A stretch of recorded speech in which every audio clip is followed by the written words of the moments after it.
Welcome to the Developing Your Football World podcast. Our guest on this episode is Lewis Crane, a promising young coach from the North East. Hope you enjoy.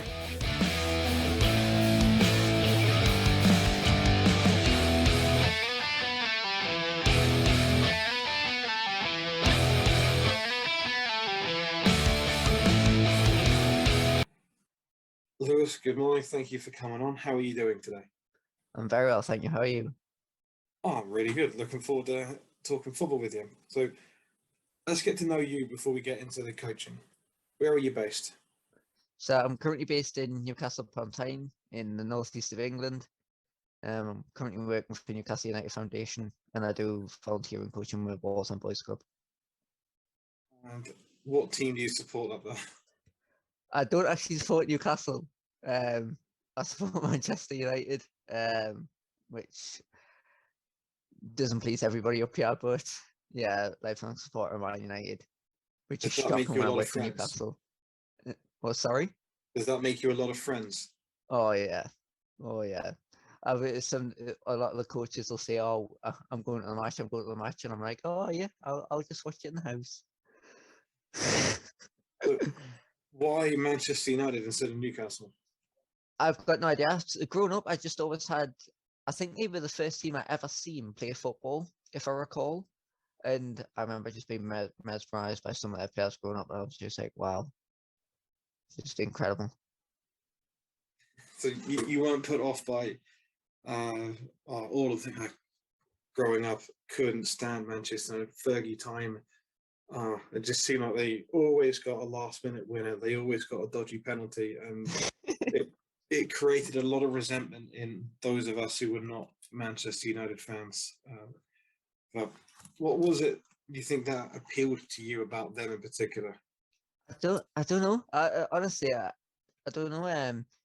I remember watching them on the TV at one point, in that this was at the time when they kind of had Ronaldo, Tevez, Rooney, Scholes, Giggs, Ferdinand, Vidic, Evra, and I was just absolutely mesmerised at some of the stuff I mean, especially Ronaldo. I'm so happy that he's back. But watching Ronaldo, Rooney, and Tevez, I just never seen anything like it before. Although my football knowledge was extremely limited at that time because I was about 7 or 8 years old, but I just met they were the first team that I watched, and I was just absolutely blown away by them.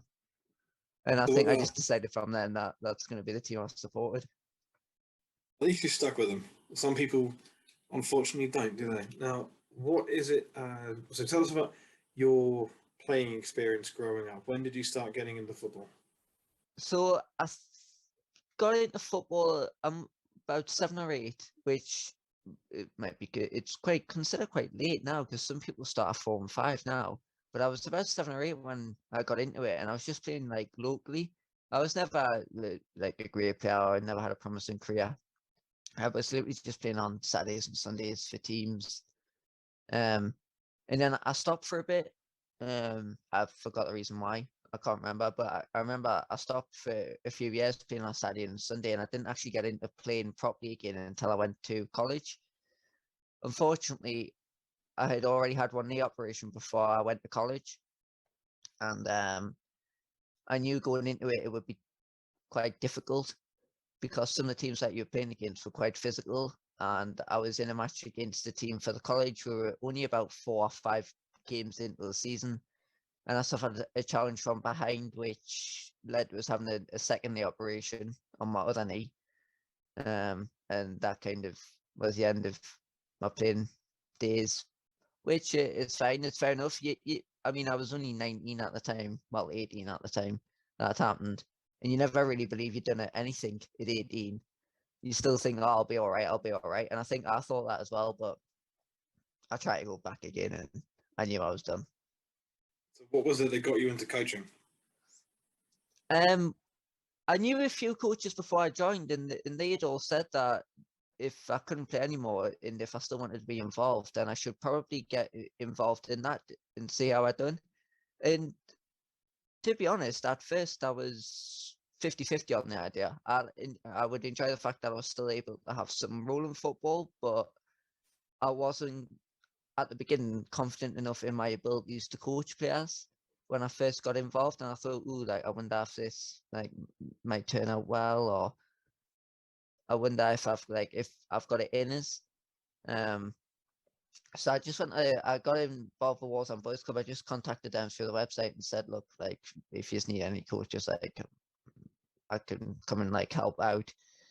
And thankfully, I got involved with them, and it's kind of, we had a wonderful journey since then. So did it come about through? Well, firstly, did you start taking sessions? Were you given a team? Were you shadowing people? So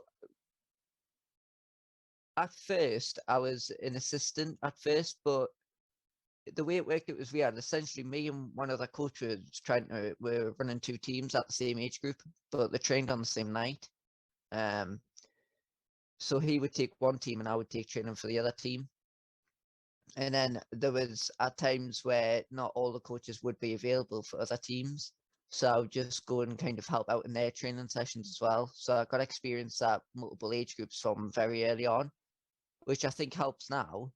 But at the time, it can be a bit daunting. You're a bit kind of uncertain, and you're a bit like, ooh, I might be a bit out of my comfort zone here. But it was great, and getting to work with different coaches and kind of getting different ideas and different philosophies. It was great. And I'm an assistant manager now. We had discussed the possibility of maybe being a manager, but ultimately I chose the assistant manager role because just circumstances in my whole life, just in my general life, probably would have been better for us to take the assistant manager role. So I took the under 15s assistant manager role at Wallsend this season. So how old are you? How old were you when you took that team? My first team that I took, I had just turned 20. Did you find it easy to relate to 15-year-olds when you were 20? Yes, I think it might have helped in a way because I was a bit more up to date with like the social media that they enjoy, like Instagram and Snapchat and everything like that. I think I was a bit more up to date, so I think they could perhaps relate to me a bit more. Whereas the other coach was obviously a bit older, so perhaps wasn't as relatable. So I think that helped. So I definitely think that going into a team like that, it was a challenge for me because essentially I was coaching players that were like I was 5 or 6 years older than. But I think they related to me in a way as well because I kind of knew a bit more about stuff that might interest them, or a bit more about what was going on in the world that might interest them. So I was able to have some fun, and we had conversations at times as well with them about what was going on in the world, or about various social media things that were going on. You often find that slightly younger coaches, particularly with teenagers, relate a lot better because at that age they're not looking for someone to be overbearing in terms of being a leader. They're looking for, well, mentorship, but the mentorship that you provide as a younger coach to slightly older players is more akin to that of a big brother or an older cousin. Because they're not looking for that guidance. They want someone that can kind of speak their language, that sees the world in the same way that they do. And I've seen lots of older coaches who are very, very good. They struggle to relate to some of the youth because they're a little bit out of touch. And when you start getting a bit older, it's something that we all have to do a much better job of, is making sure we know what the kids are into, so that when we start planning sessions, and if we want to do anything creative, that we're not talking about the Flintstones and the Jetsons. Kids haven't watched that for years, have they?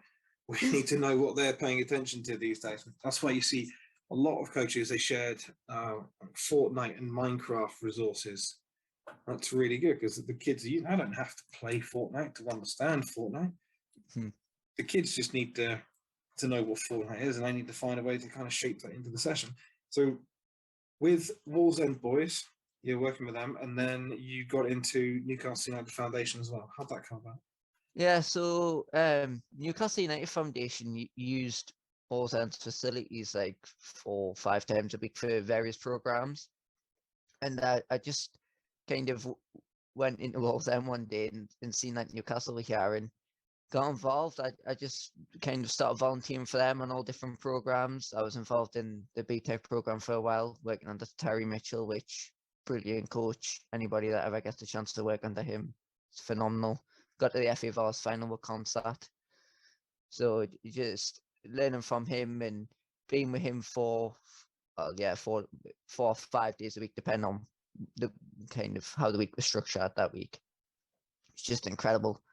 I was learning every day, and they used us for various other programs as well. So again, I got to meet more of the coaches,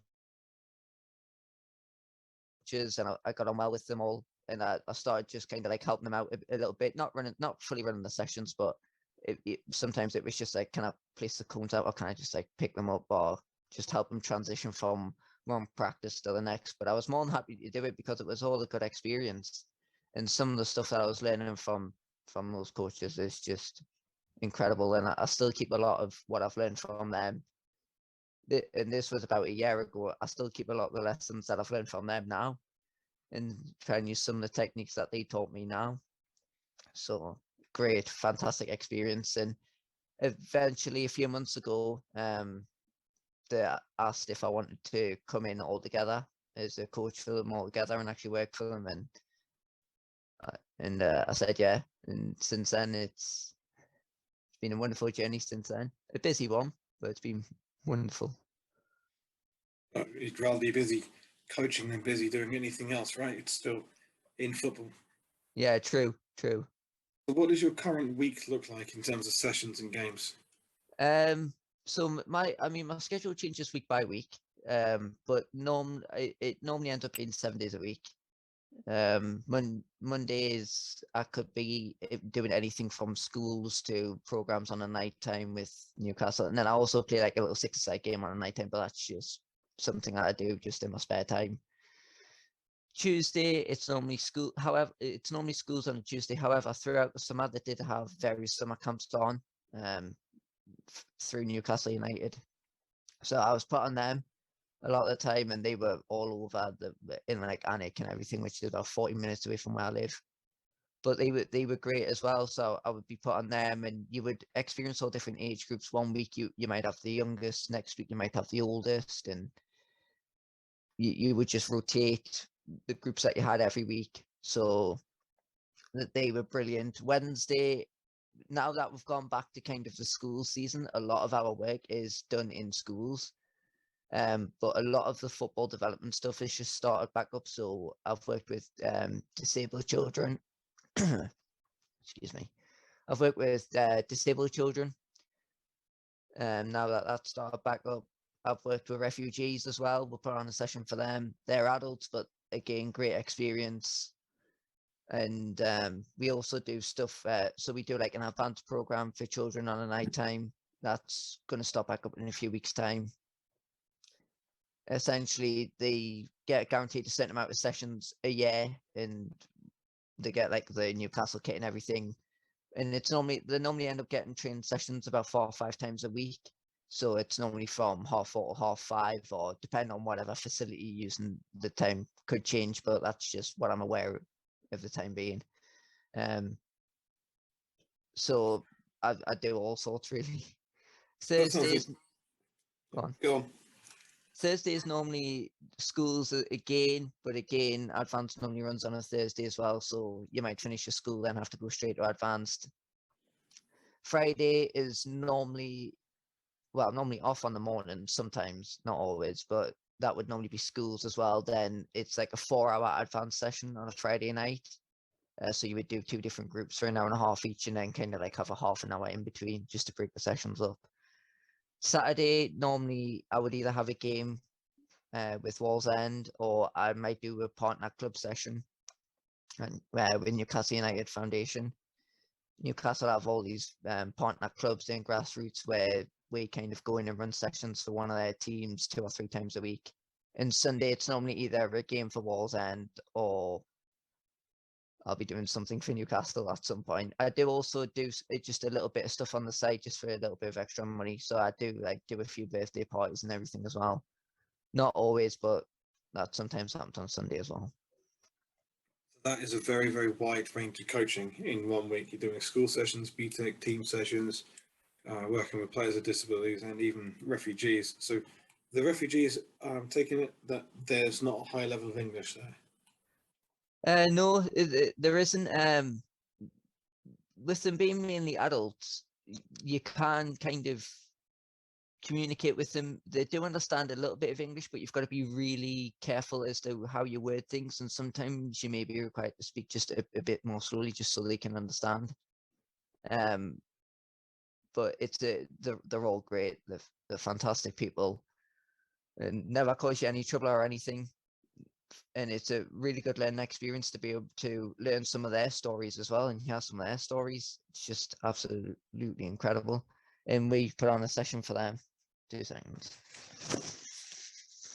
We put on a session for them once a week on a Wednesday, and it's normally about 2 hours long.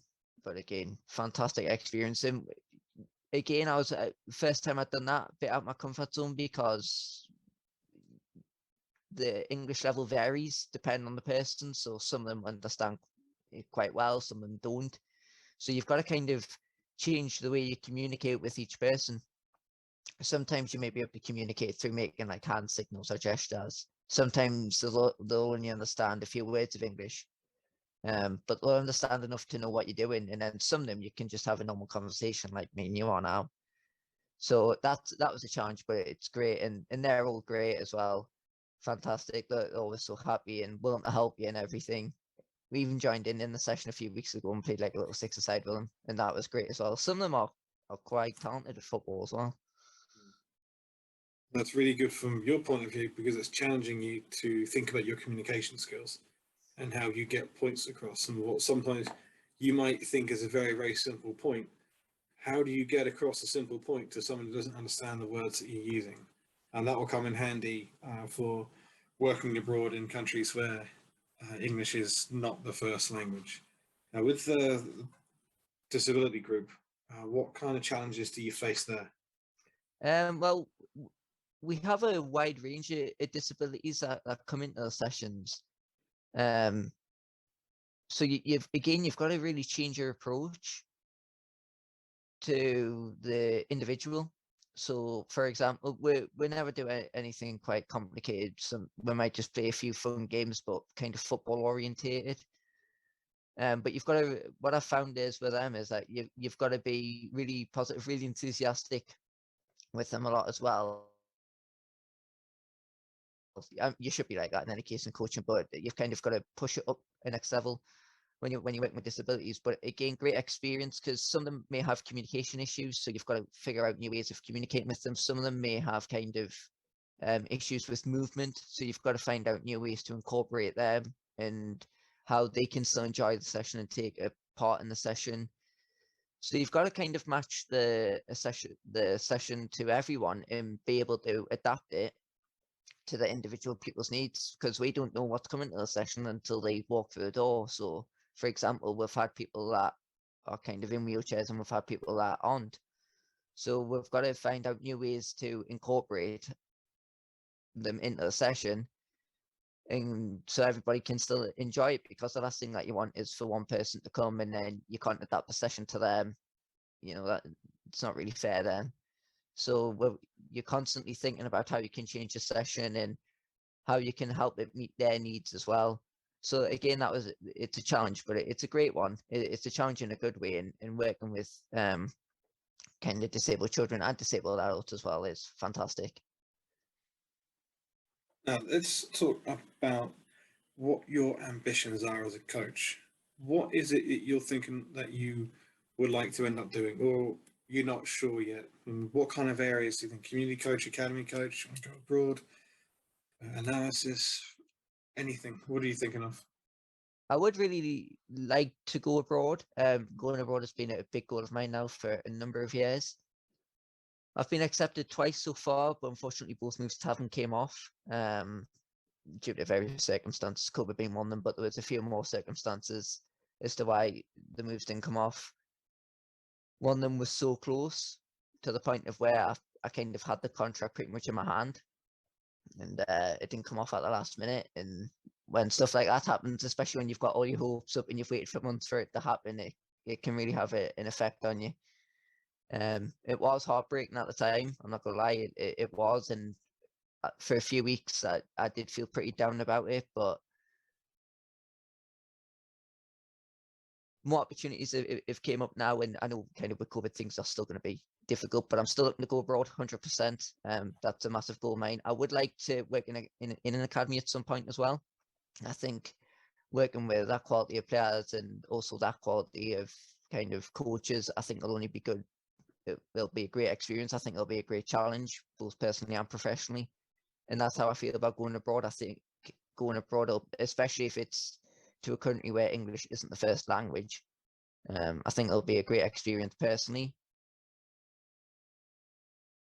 I think it'll be a great challenge professionally, but I think I'll learn a lot about myself as a person and as a coach as well. Where were those two opportunities? So the first one was in America, and the second one was going to be in South Korea. The one that came very, very close was South Korea. That was the one where I had the contract physically in my hand, and it didn't come off at the last minute due to a number of reasons. But the one in America was the one that kind of got put on the back foot with COVID, and that one didn't end up happening either. So what appealed to you first about going to the USA? Why there? Do you know which part of it was supposed to be? Which part? Where? Sorry. Which part of the US you were supposed to go to? Just all over.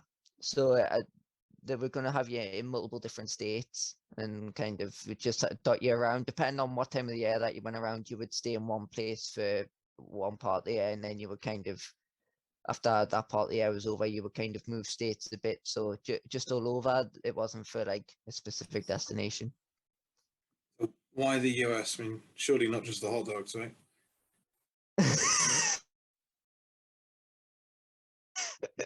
I don't know. I know a coach at Newcastle that's just spent 4 years out there, and he's just came back, and he spoke very, very highly of it. So I think that's what tempted me as well. And plus at the time I was just looking for opportunities abroad, and I was tempted by the US. And I was going off the reference to the coach that just came back as well, and him saying it was fantastic. It was a great country to be in, and good for like coaching in general. So that's what kind of tempted us to go for that opportunity, and then I got accepted. I passed the interview, and then COVID and a few other circumstances meant that the move didn't come off. But it was what it was. It was a great being able to be accepted and knowing that like I had it in us to be accepted. And when he said that they could offer us a contract, I was over the moon. And then as we kind of got down into the finer details, and obviously COVID kicked in, it turned out it wasn't going to be possible. Did your friend who came back from the US, was his accent completely intact, or had it changed? No, it was actually completely intact. But the strange thing is, he was working with people from Liverpool when he was over there. So now at times, and I don't think he realizes he does it, but he can change to a Scouse accent. And I don't think he realizes he's doing it. It's hilarious because he does it completely unintentionally. But it is really, really funny. It's But one no, of the things I'll make sure accent. when I come back not to say soccer.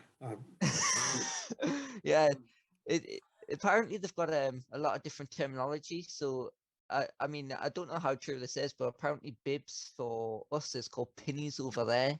Yes. Oh yeah.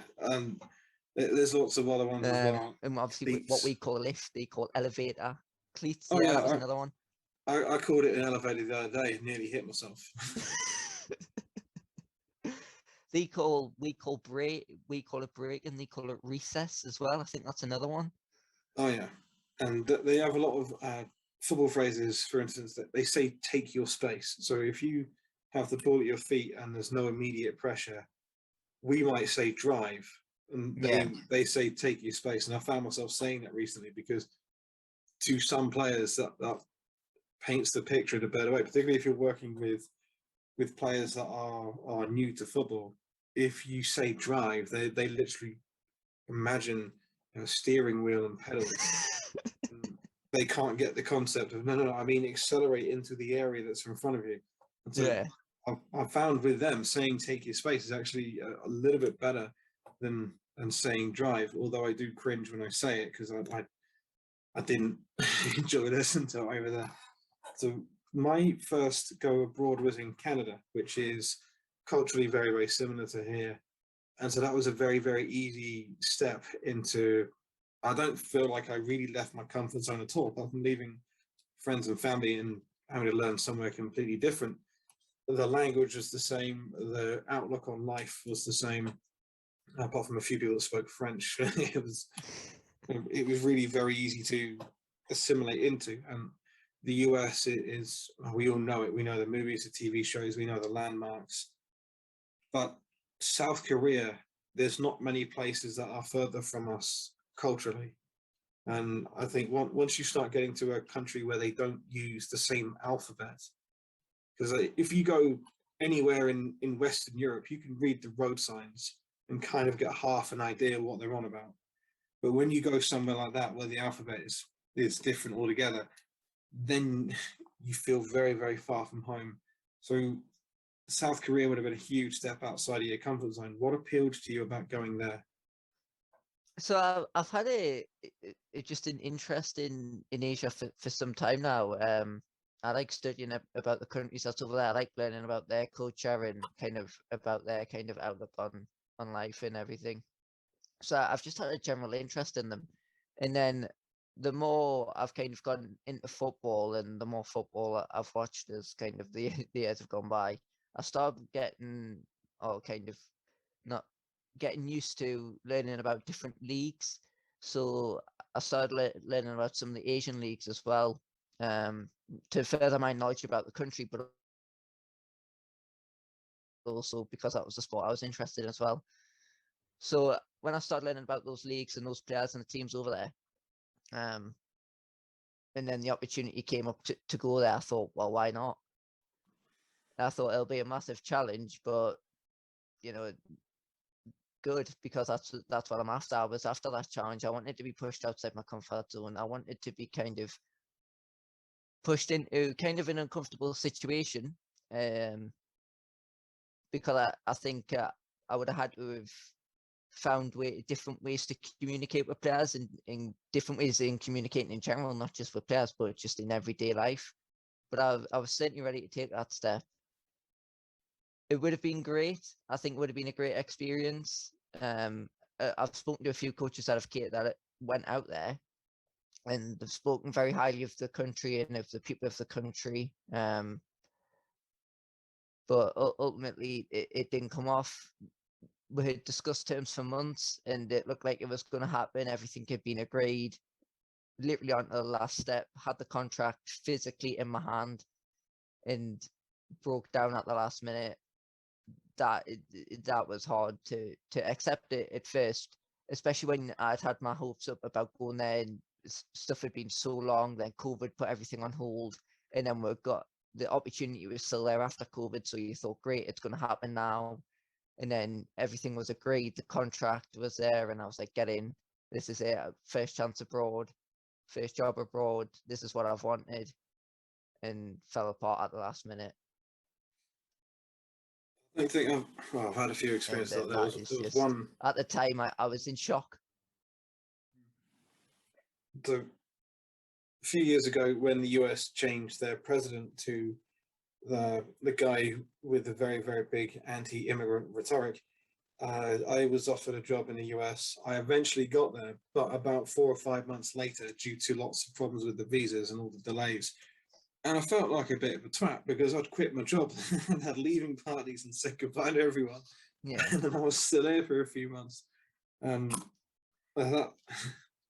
was it was frustrating. It was only a short-term thing, and I was able to keep myself busy in the meantime. Are you still open to the idea of going out to that part of the world, whether it be South Korea or even China? You get lots of opportunities in Southeast Asia, Vietnam, Malaysia, Singapore. Those kind of places still appeal to you? 100%. Yeah. Asia, the Middle East is also another one that I'm really interested in. Applied for a few companies out there, but again, kind of COVID and a few other circumstances meant that those moves couldn't come off either. So 100%, I'm still open to going out there. If an opportunity came up, I mean, if a company if we could get it done quick enough, I would fly tomorrow. If the chance presented itself, if a company could get kind of an opportunity for us, I would more than happily fly tomorrow if I could. I'd swim there if it meant I could get abroad. But no, still 100% open to go abroad. It's something I've always wanted to do, and whether it be Asia or the Middle East, they're my preferred destinations. But that doesn't mean to say that I wouldn't consider somewhere else. I still would consider other places, but they would just be my preferred destinations. But I'm ready. I still am ready. I feel like I'm ready to take that kind of next step in my coaching career and in just in my life in general. I think it would be unbelievable challenge, but I think it'll be a great one as well. And like I said, I'm ready. I'm just waiting for that one opportunity that comes up where everything is kind of legitimate and everything just comes together, and I'll be away. It's starting to open up again. Some parts of the world are still hanging on and being very, very safe. For instance, China's probably going to be 6 to 9 months from now before it starts letting in coaches, and other places like saw in Dubai the other week. They're opening up. They're ready to go. They think I believe they've got a far better vaccine uptake than we do, and they still have their mask mandates, but they're going ahead with life.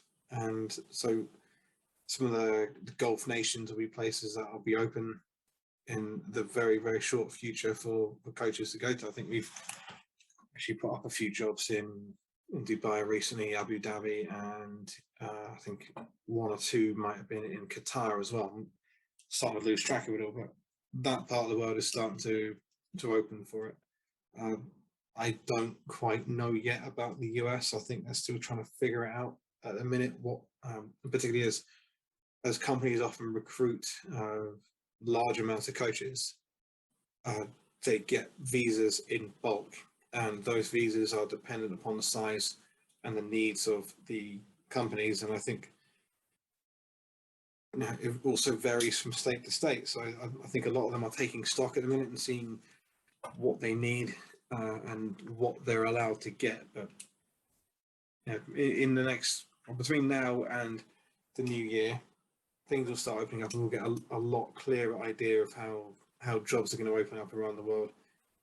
For you, is going abroad, is it a temporary thing to do for a few years, or is it something you can see yourself doing for the rest of your career? If I went abroad, I definitely think it would be somewhere where I could do it for the rest of my career, 100%, and I would be open to that option.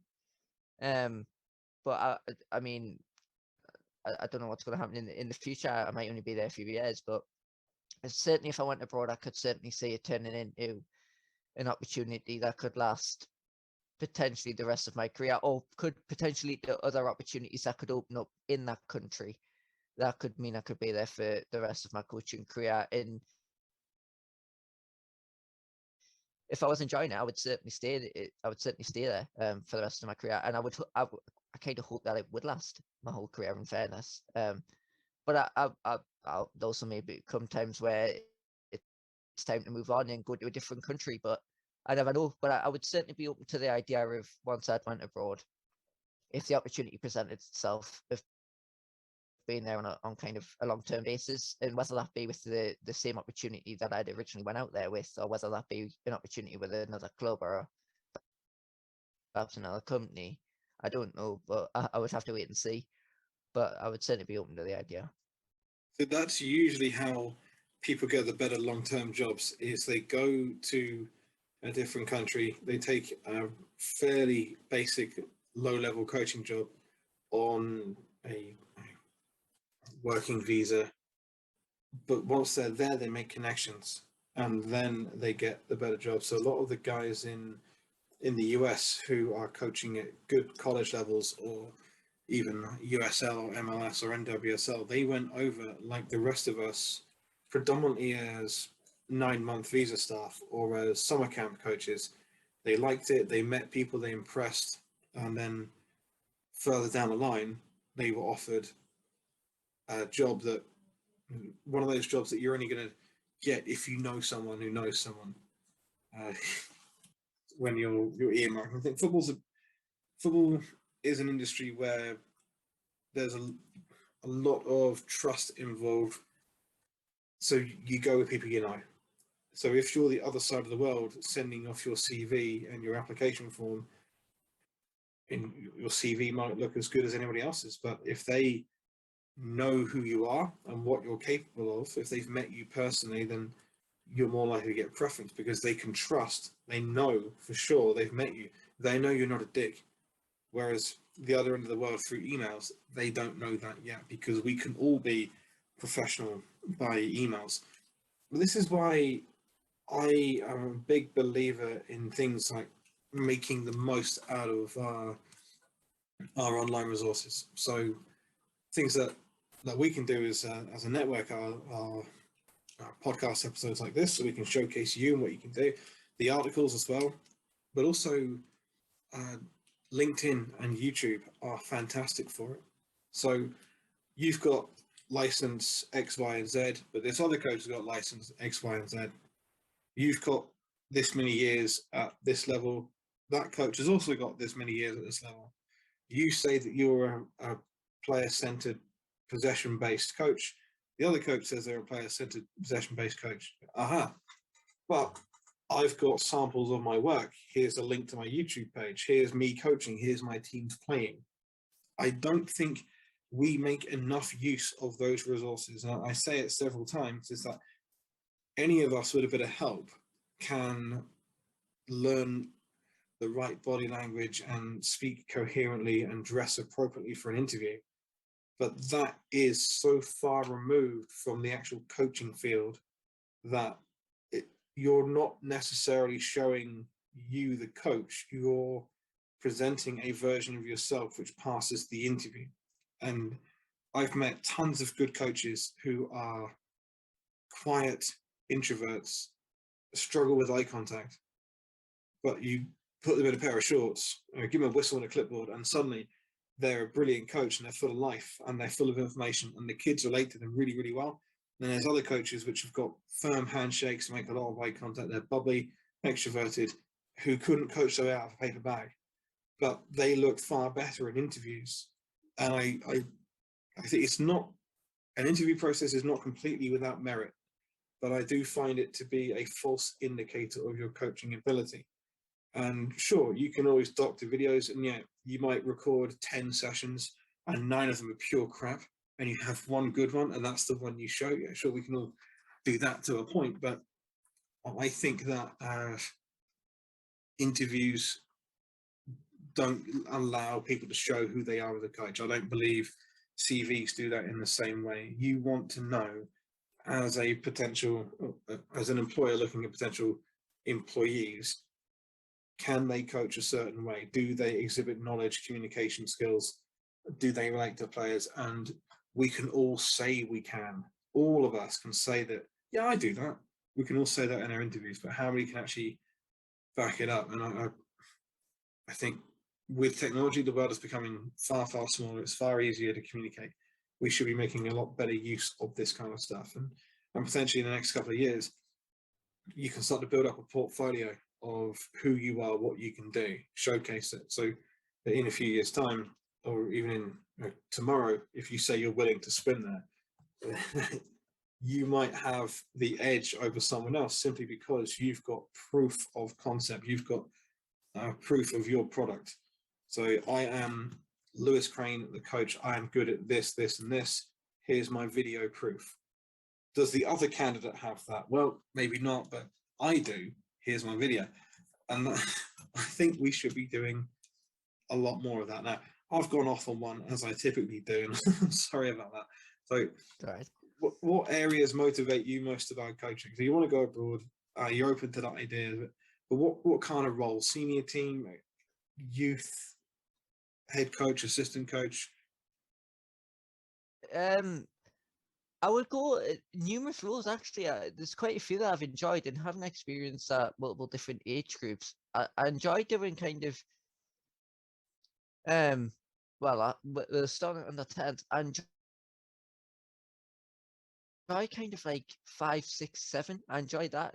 I enjoy them, but I also enjoy kind of the 14s, 15s, 16s. The only one I haven't done yet is actually seniors, but I enjoy it at quite a few levels. Then I'm so used to being an assistant coach. I think assistant would be great, but don't get us wrong, I would be more than happy to step into a head coach role as well. But there's a lot of age groups that tempt. I think having or getting experience at multiple different age groups so early on certainly helps us now, because I've got the skills or certain techniques to be able to change and adapt to kind of 2 seconds, sorry, to kind of certain situations that present itself. And that's one of the biggest lessons I've had to learn, is how to kind of adapt my approach and change it to the age group that I'm working with and to the ability of the players that I'm working with, because I've worked with all range of abilities as well. I've worked with some children that used to be in academies, and I've worked with some children that this is the first exposure to football. So a multitude of roles I would certainly consider abroad. Like I say, I am used to being an assistant, but there's absolutely no reason to say why I wouldn't step into a head coach role. So what is it that you're good at as a coach?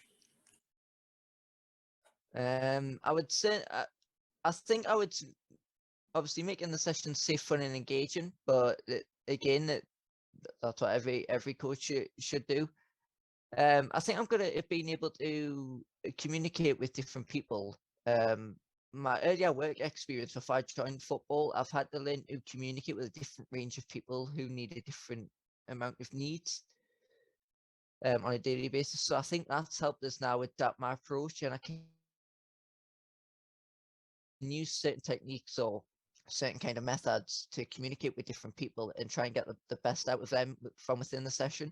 I also think I'm quite good when it comes to adapting sessions. So quite frequently, I work with different ranges of abilities, whether it be on summer camp. So we do a Saturday morning session at Walls End Boys Club called Pods, where it's for 48 years old, and it's all range of abilities. And I think what I've become good at is adapting the sessions so that no one's left behind, because you've always got some people in a session that can excel. You know, whatever they do, they can do it. And I think I've become good at making sure it's challenging for them, but not too challenging to the point of where the children that are kind of have less ability of football, where this is the first exposure of football, don't get left behind. So I'm able to challenge them, but I'm also able to challenge the kind of more able players in the same session.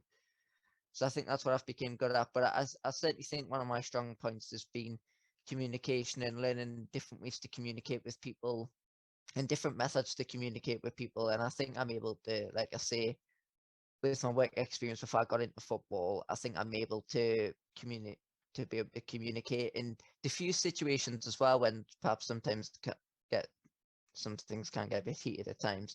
But I think I'm good at being able to communicate with different people with different range of needs as well. What areas do you feel like you need to work on? I think sometimes I can be guilty of kind of overthinking things. So sometimes I'll put a session on and I'll be like, oh, that perhaps didn't go well, or oh, that perhaps didn't go well. But then I'll speak to a different coach and they'll go, no, I thought it was really good, or I thought it worked. And I'll go back and then I'll be like, that might not work again. And I think sometimes I should perhaps adapt sessions a bit better. Sometimes there's been on occasions where stuff in a session isn't quite going the way that I've planned it. And I think I've been guilty of changing it a bit late rather than trying to change it earlier and trying to go down a different route to perhaps where everyone can fully take not fully take part, but like get as much out of the session as what they need. So I think I'm definitely guilty of that on a few occasions. I can overthink things, and I have done. where I think a session hasn't worked, but then I'll go, like I say, I'll go to a different coach and they'll say, "Oh, well, I thought it was really good," and I'll be like, I probably wouldn't do that again. So I try to get it, but I try to get as much feedback as possible from coaches after sessions, especially some of them I work with at Newcastle, because they're just fantastic and they're able to provide us good feedback. But I also tell them to be honest with the feedback as well, because sometimes you've got to be careful what you say to people. I always say, well, you might as well be honest with us, otherwise how can I improve? If you're just going to sugarcoat it and tell us that the session was great and I did everything well, then I'm not going to learn anything. Whereas yeah, okay, sometimes they might say, well, that didn't really work, but at least I know that it's honest then, and I can take that and improve now. What plans do you have in the near future to improve yourself as a coach? Well, I've took a few new going to look to do my UFRC license for the Scottish FA, so hopefully that seems like it's going to be an incredible journey. Some of the stuff that they've got there, kind of on their level, well, UFRC license, but level 2, it'll be the level 2 equivalent. Some of the stuff that they've got on there is fantastic, or it certainly looks fantastic. So looking forward to taking that. I think that'll be a big learning curve as well for us. And a lot of it, I'm trying to, or hopefully trying to kind of get a mentor or somebody that can help me in perhaps changing my approach or giving us sessions for not giving us feedback on sessions, and not necessarily always being there in person at the sessions, because obviously I understand that things can be chaotic. But even just like somebody to just kind of bounce ideas off, or just kind of say, what would you do in this situation, or just for a bit of advice just in general at times. So probably looking to get kind of like a mentor in football as well, somebody that can kind of give us advice when I need it, or feedback on sessions, and or kind of say, maybe try this, maybe try that. Okay, I'll do that the next time then. And being at Newcastle, that it allows us to do that, but I don't have like a set mentor at Newcastle, and I would quite like one. And whether that person is at Newcastle or outside Newcastle, I wouldn't mind. But I definitely think that's something I would look at in order to progress and improve myself as well. So do you do much on a day-to-day or week-by-week basis to improve, like podcasts, webinars, books, Yeah, articles? yeah. I read a lot of books. I mean, I've got pretty much like a mini library pretty much now in my bedroom with all different kinds of books. Some of them are tactics related, some of them are coaching related, some of them are kind of psychology related as well. So I try to read as much as possible. I sometimes make notes on the books that I've read as well, just so instead of rereading the book again, I've just got then like a set of notes that I can go through and just like refresh my memory every now and again. So I do a lot of reading. I read a lot online like online stories and online articles of coaches that have went abroad. How have they went abroad? How have they found it? What are the difficulties that they faced? I've also networked with a lot of coaches in the areas that I'm interested in going over. So I've networked with some coaches that live in the Middle East. I've networked with some coaches that have been to South Korea and have came back or still currently live there, to get their experiences, their tips, and kind of their advice on what it takes to move abroad and some of the things to kind of be aware of as well. So I'm always looking to improve. I've took courses through the PSFA as well. They were fantastic. So I've got level 2 in talent ID through them and a level 2 in opposition analysis through them, and I'm looking to further that later on this year. I'm taking level 3 in advanced reporting. So always looking to improve my knowledge through in other means as well, not just in coaching, but like the opposition analysis course, that was great. I really like the tactical side of football, so doing stuff like that was great experience, and putting a report together and everything about a match that they give you, that was a great experience. Challenging, but again, fantastic. Learned a lot about myself as well. Pushed into a bit of my pushed into the kind of uncomfort zone again, but it great rewarding experience as well, because some of the people that you meet on these courses, I still talk to now. And they're in different countries as well, all around Europe, and they have all different rules. Some of them aren't involved in football, some of them are, some of them work at professional clubs, some of them don't.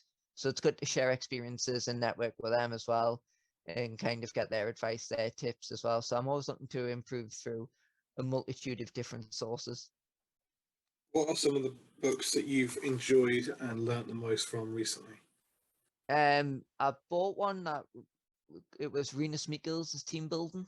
That was a great one. Gold Dust, that was another good one.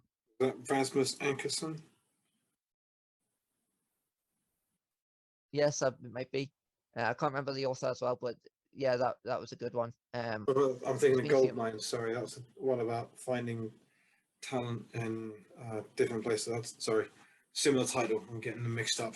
All right, but Gold Dust was a good one. The Chimp Paradox, that was another good one when it comes to the mind. That was a brilliant one as well.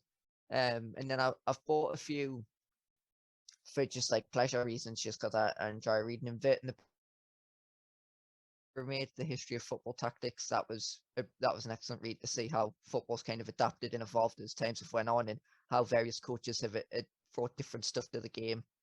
That was another brilliant one. But I think definitely Renus Mikkels, Team Building, and Gold Dust. Doug Lemoff as well. He's got the Coach's Guide to Teaching. That's another brilliant one as well. I'm halfway through that, but I've really enjoyed that one so far.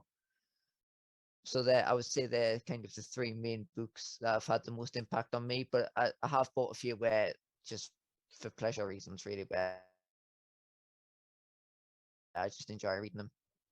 I think you would enjoy some of the books by Dan Ariely. I will write his name properly in the chat for you so you can find him. I feel like he's got quite a lot of books on human behavior and the habits and why we do the silly things we do. And it's fascinating. There's a lot of really good lessons in there for coaching, and there's the paradox of choice is another good one. Well, I might be butchering the title again, but essentially it's just little studies, little experiments here and there where they find practical uses of things. For instance, how in US supermarkets they would have a stall giving out free jam samples.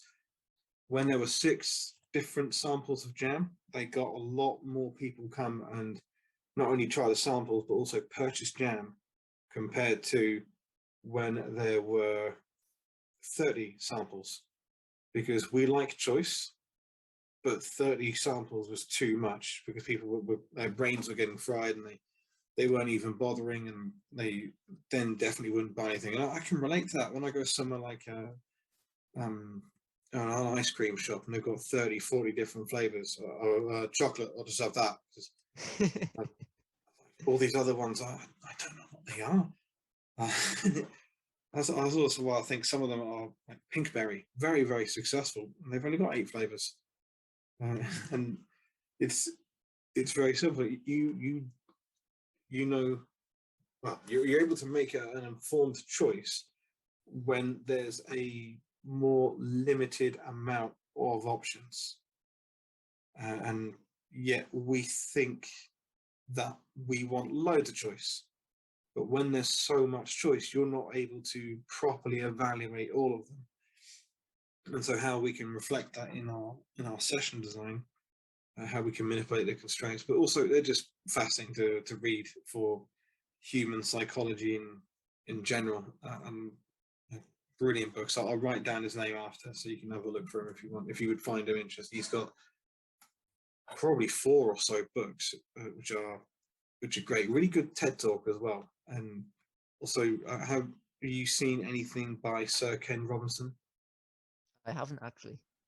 He's got one of the best TED Talks ever, and it's brilliant. I've been on so many coaching courses where they all play that same TED Talk, and hopefully a lot of people listening will know which one I'm on about. It's about the girl that they thought had ADHD. She was just a dancer. She just wanted to be active, and she ended up forming the musical Cats. And how we either essentially reach kids where they are and not mold them to fit our arbitrary standards of development, but instead find out more about the individual and tailor our approach to them. And also how we stifle creativity. And I see it everywhere I go, and every time I come back to England, I feel like we make progress. But then I also see that not all of us have made the same progress. So I always say things like we will never ever make a Ronaldinho type player, because we have coaches that will teach step overs. We have coaches that will teach all sorts of great dribbling skills in training, but then will discourage our players from using it in a match. So no, mate, not there. You shouldn't do that there. Well, the kid's 8. Let him try it. And I will say that another one being goalkeeping.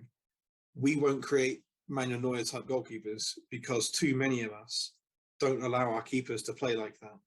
Neuer didn't become Neuer suddenly overnight at 18. You go, hey, you know what? I feel like playing much higher from my goal and being a lot riskier in possession. I think I'll give that a try. No, he would have been allowed and encouraged to do that from a very young age, so that by the time he's an adult, he's already really, really good at that. I feel like we hide the deficiencies of kids so they don't get exposed, so that we don't lose games because I know we're motivated primarily by ego, when really we should be exposing their flaws. We should be encouraging them to work on all sorts of aspects of the game, because unless you're getting paid to win football games, the result doesn't matter. Play a kind of football that develops players, play a kind of football that is fun to play. One of the biggest things we are concerned about is retention. Well, if you play boring football, kids are going to quit. So how are you going to make them good then? So that's another tangent I've gone off on. So let's. I always try and encourage that during my sessions, regardless of age. I always try and encourage creativity and decision making. And instead of kind of giving the players the solutions, I kind of put on, I might say something like, oh, so it might be, I don't know, a 4 versus 4 with a back 4. And I might just go with like 2 wingers, 2 strikers, or attacking midfielder, 2 wingers and a striker. But instead of me giving them like, oh, do this, I'll always say, be creative as you want. So, and I'll always encourage like creativity in them trying to take on players. But ultimately, I want them to make the decisions on the pitch. And I'm a firm believer that not every scenario that you'll encounter on a football pitch will be different. Now, some of them may be extremely similar, but I don't think you would ever encounter the exact same situation very often. And I think if you coach in a way that you say to a player, when the opposition do this or when someone does this, you do this. Well, what happens when that doesn't happen during the game? Then the player might be stuck to make a decision. So I always try to, in a way, present them with different scenarios in different circumstances or different kind of phases in the game and say, how would you break this down? I might give them little hints or little tips, but it's ultimately up to them as to how they're going to use it. I very, very much agree with that philosophy. Show them where to look, but don't tell them what to see. So show them where to look as you create a session where that problem occurs frequently. But that's showing them where to look. Don't tell them what to see would be not giving them the answers. Create the problem, don't give them the answers. Give them principles, give them ideas so they can then scaffold their decision making off of it. But don't prescribe it, especially not with younger players. Give them base principles, build upon that, and then they start to become independent problem solvers. And we as coaches are session architects. Our job is to create problems and then guide the players how to solve them, not to solve them altogether for them, and not to avoid the problem. And I've had this discussion with parents over and over again, like, why did you do that instead of that when this would have won us the game? Well, firstly, because I don't feel like I have to make up for feeling inferior. So I don't need to go and win U10 games of football to fill a void in my life. But also, this player can't do this very well. So by putting them in this position, it's going to expose them to that problem so that eventually they're going to get good at dealing with that problem. Now, remember, we're not coaching for us.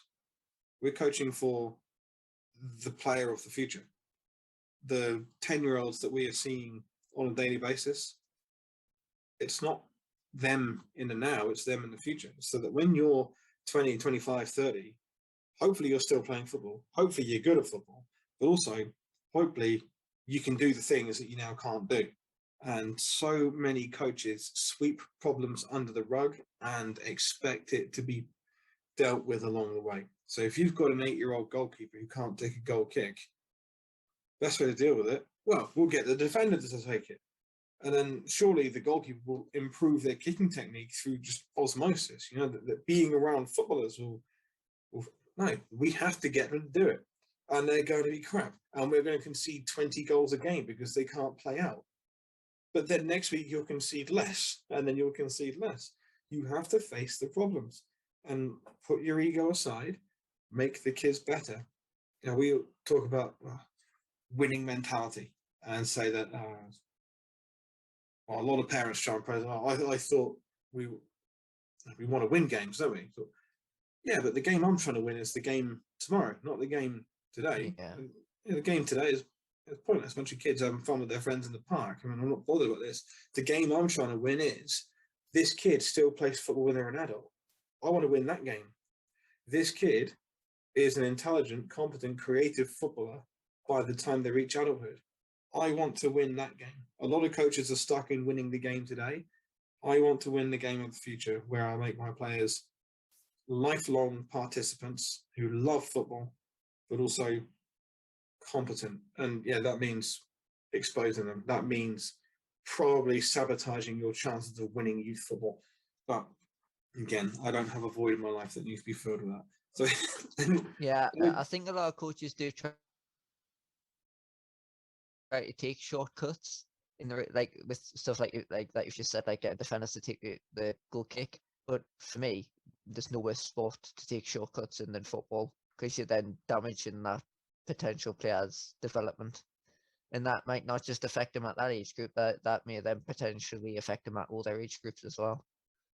So I think you have to expose players to these situations, but I think you need to also encourage them that it's all right if they make mistakes. For me, making a mistake isn't important. It's how they respond to the mistake. Are they going to let it get to them, or are they just going to brush it off, get off? Okay, we might miss that chance, but we'll score the next one. So I think, I don't think making a mistake is important. I think it's how the players respond to it. Many people view failure as the opposite of success, whereas failure, if you see success as like your final destination on a train journey, failure is a station that you repeatedly go past on the way to success. They're not in opposite directions. You need to fail and fail and fail, and then not make those mistakes again, make new mistakes, make better mistakes, and then learn how to deal with them. And eventually you get to a point where you're good at doing it. And I complain about this frequently, where I would see high school and college goalkeepers who couldn't take their own goal kicks. Now, they were fairly competent at the saving side of the game, but were terrible at the possession side of it. Where I think nowadays, I think in the modern top level football, a goalkeeper takes 8 touches with their feet for every 1 touch of the hand. So if you've got a keeper that can't trap a bag of sand and that can't make a 20-yard pass, you have severely debilitated them and prevented them from becoming the best they can be, because it was really important to you to win that under-10s game of football, that you made the defender take the goal kick and just smash it forward. You swept it under the rug. The keeper never learned how to deal with it. And now you've got an 18-year-old who can't take a goal kick, despite having played football for more than 10 years. That's a really sad indictment that, unfortunately, we still see way too much of. But let's finish on a positive. Final question for you. What is it that you enjoy about coaching? Why do you do it? I think I enjoy watching the players develop, not only as people but as players in front of my eyes as well. And uh, at the end, I'll normally ask at the end of the session, have we all enjoyed that? They'll say yeah, and I'll ask the game, what have you learned in this session? And when they're able to tell us what they've learned and say, oh well, I might have learned this new skill move, or oh, I might have learned to do this or to do that or to make this decision, or I feel like I've got better at that. That for me is the greatest reward, when they feel like they're learning and they've enjoyed the session as well. That for me, that's the greatest reward, because you feel like you're genuinely helping them in the next journey of their career, because I might not be their coach at the next year or like the next age group. They might go to somebody else, and all I can do is prepare them the best that I can possibly prepare them to take that step up. So that's always rewarding. I enjoy meeting. I also enjoy working with different people as well, like in terms of working with disabled adults and children, working with refugees, but then working with just kids and adults. I enjoy meeting and working with all these people and having the different methods and being able to talk about different things and hearing about different people's stories as well. I also don't get us wrong. I love working with different coaches as well, and then about different parts of the game or different philosophies or how they see the game or some of their stories that they've got. That's fantastic as well. But for me, the part that I most enjoy is definitely when you'll be on the grass or on the 3G now, because there's a lot of clubs that have 3Gs now. And when at the end of the session I'm able to ask what have we learned, and they're able to tell us what they've learned, or they say that they feel more confident in doing something, or they feel more able to make this decision or perhaps make this pass. That for me is the ultimate reward. And especially when children come up and thank you at the end for the session as well. It's great seeing the smiles on the faces, and when they go to the parents and say, "Oh, I really enjoyed that," and sometimes you'll hear them. That for me is great. It gives me a lot of confidence as well as a coach and stuff like that as well. That's a great answer. Listen, mate, thank you very much for your time. Thank you for coming on, All right, sharing thank you for having me. your journey, your insight. It's been a real pleasure talking to you. Thank you. It's been a pleasure to be on.